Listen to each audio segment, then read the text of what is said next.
दुकानों पर नाम और पहचान वाला फैसला मुजफ्फरनगर के बाद पूरे उत्तर प्रदेश में कांवड़ वाले रूट पर लागू हो गया है, लेकिन कुछ सियासतदान इस फैसले को मजहबी रंग देने की कोशिश में जुटे हुए हैं। उन्हीं राजनीतिक दलों के फैलाए जा रहे भ्रम को दूर करने वाली ये स्पेशल ग्राउंड रिपोर्ट देखिए।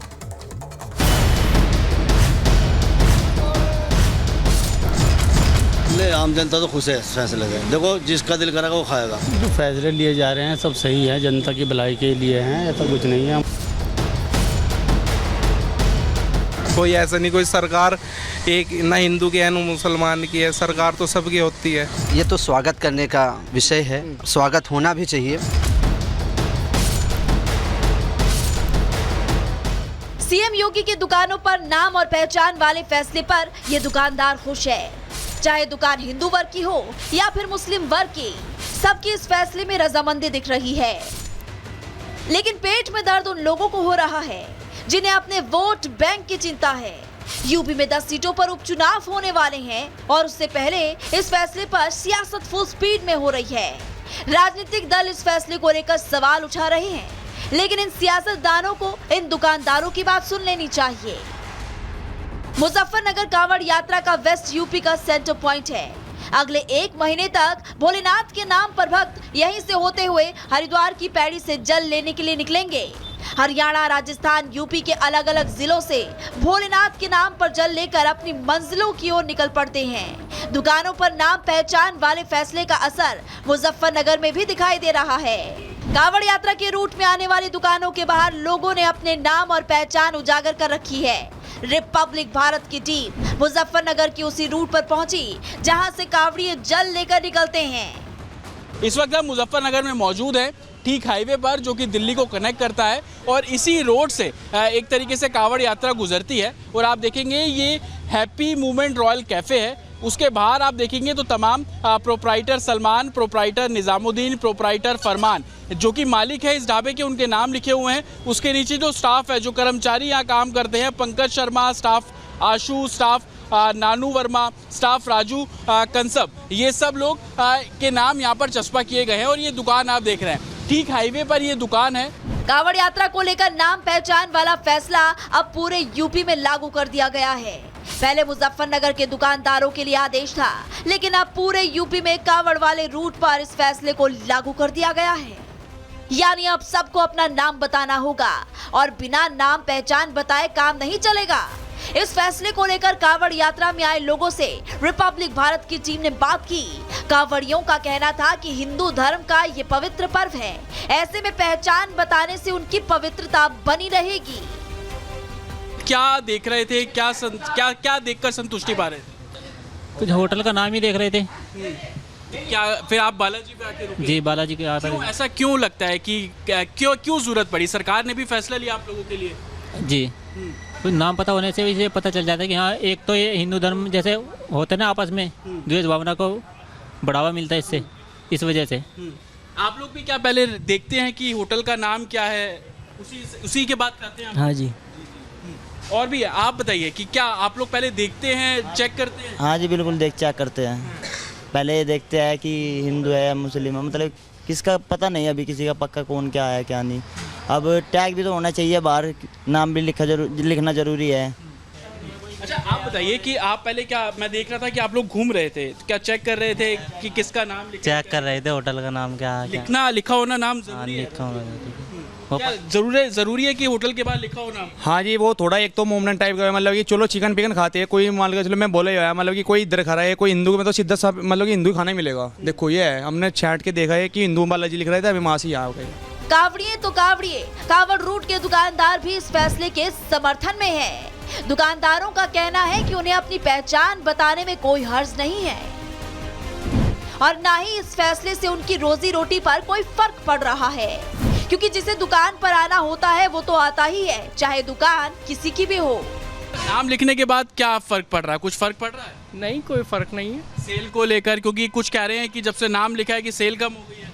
ऐसा कुछ नहीं है, तो सोच है लोगों की। नहीं, अभी कोई असर नहीं है। देखो, ऐसा कुछ नहीं है, सब ठीक है, सब ठीक है, कोई दिक्कत नहीं है। प्रशासन अगर ऐसा बोल रहा है तो कुछ लोगों का विरोध भी कल हुआ, हम देख रहे थे, पॉलिटिकल पार्टीज विरोध करती है। आम जनता क्या सोचती है मुजफ्फरनगर की? आम जनता तो खुश है इस फैसले से। देखो, जिसका दिल करेगा वो खाएगा। जो फैसले लिए जा रहे हैं सब सही है, जनता की भलाई के लिए हैं, ऐसा कुछ नहीं है। हमारे पास राकेश भाई हैं, काम करें, और गैर मुस्लिम भी आके सामान सब खा के जाते हैं। जब साफ सफाई रखोगे तो लोग खुद ही आएंगे, कोई नाम वाम में नहीं, कुछ नहीं, सब सही चल रहा है। राजनीति इस पे बहुत जोरों से है, कह रहे कि नाम लिख देना गलत है, एक मतलब बांटने की कोशिश है। मुजफ्फरनगर की आम जनता क्या सोच रही है? नहीं, सब सही है, ये कोई ऐसा नहीं, कोई सरकार एक ना हिंदू की है ना मुसलमान की है, सरकार तो सबकी होती है। तो नाम लिखने से कोई खास फर्क नहीं पड़ता? कोई कुछ फर्क नहीं पड़ रहा है, सब बैठे हैं, हिंदू मुस्लिम सब भाई बैठे हैं। लेकिन कुछ लोग इसे हिंदू मुस्लिम का रंग देने की कोशिश में जुटे हुए हैं। उनकी ये बंटवारे वाली राजनीति पर फुल स्टॉप लग गया। मुजफ्फरनगर तो मुजफ्फरनगर, शामली से लेकर लखनऊ तक योगी के इस फैसले के साथ लोग दिखाई दे रहे हैं। ये तो स्वागत करने का विषय है, स्वागत होना भी चाहिए। रही बात आस्था की, श्रद्धा की, तो जाहिर सी बात है हमारा नाम असरार अहमद है, तो हम क्यों नहीं बताएंगे कि मेरा नाम असरार है। माननीय मुख्यमंत्री जी के द्वारा जो भी निर्णय लिया गया है ये स्वागत योग्य है, और मैं चाहता हूं कि सभी को अपनी अपनी दुकानों पर नाम अवश्य लिखना चाहिए। माननीय मुख्यमंत्री जी बहुत अच्छा निर्णय लिया है। जैसे हम किसी दुकान पर जाते हैं तो जो फल फ्रूट की दुकानों पर लिखा रहेगा हम उसी के यहाँ बैठेंगे, उसी के यहाँ खाएंगे, व्रत रह रहे हैं या हाँ संतुष्ट रहेंगे। यूपी सरकार ने खाने पीने की दुकानों के नाम और पहचान को लेकर उठ रहे भ्रम को दूर कर दिया, और इस फैसले से ना किसी की आजादी छीनी जा रही है और ना किसी के रोजगार पर असर डाला जा रहा है। ये फैसला सिर्फ उन शिव भक्तों की खान पान की इच्छा को पूरा करने के लिए माध्यम भर है, जो कांवड़ यात्रा के दौरान सात्विक आहार को लेकर सतर्क रहते हैं। Bureau report, Republic Bharat. Raja Bhaiya की पत्नी भानवी सिंह ने राजनीति में आने के संकेत दिए। भानवी सिंह ने सोशल मीडिया पर लिखा है कि अपनी व्यक्तिगत लड़ाई में मैं जरूर लड़ूंगी, लेकिन महिला हितों के लिए बड़ी लड़ाई का भी संकल्प लेकर जल्द ही मैदान में उतरूंगी। उचित समय का इंतजार कीजिए, जल्द ही ऐलान होगा। देखिए रिपोर्ट।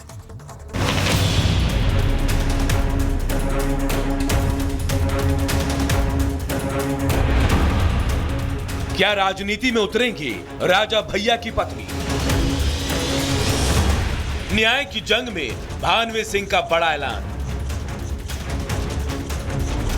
खुद के साथ दूसरी महिलाओं के लिए भी करूंगी संघर्ष।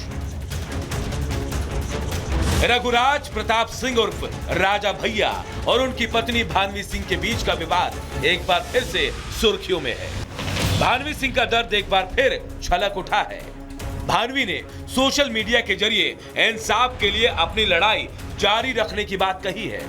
इसके साथ ही उन्होंने अपने साथ दूसरी महिला अधिकारों की लड़ाई लड़ने का भी ऐलान कर दिया है। दरअसल लोक जनसत्ता दल के अध्यक्ष और विधायक राजा भैया और उनकी पत्नी भानवी सिंह के बीच तलाक का केस चल रहा है। दूसरी तरफ राजा भैया के रिश्ते के भाई और एमएलसी अक्षय प्रताप सिंह के खिलाफ भी भानवी ने धोखाधड़ी का केस दायर कर रखा है।